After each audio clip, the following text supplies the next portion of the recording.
In today's video, I'm going to teach you how to insert current date and time. If you work in spreadsheets, documents, or forms, being able to drop in the exact date or time without typing it out can save you a lot of effort and keep your entries consistent.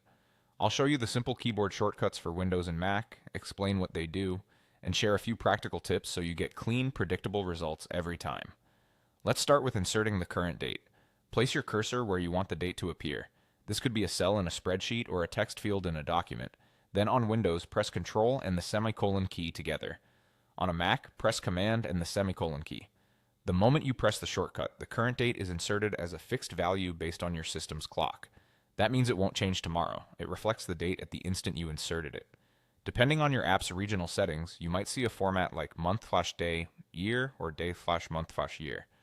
If the format looks different than you expect, adjust your app's date format settings after inserting.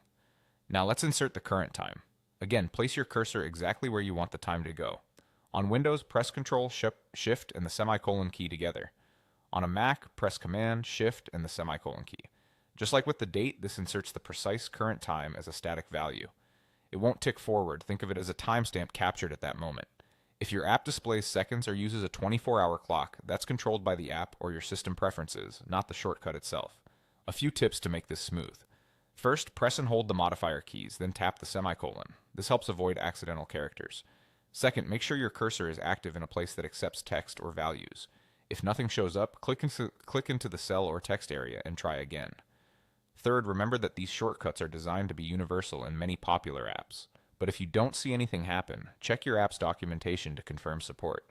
If you want both the date and the time together, insert the date first, type a space or a separator if you like, and then insert the time. This gives you a clear, readable timestamp. That's it. Quick, consistent, and reliable. With Control plus semicolon or Command plus semicolon for the date, and Control Shift semicolon or Command Shift semicolon for the time, you can timestamp your work in seconds without breaking your flow. Thanks for watching, and happy typing.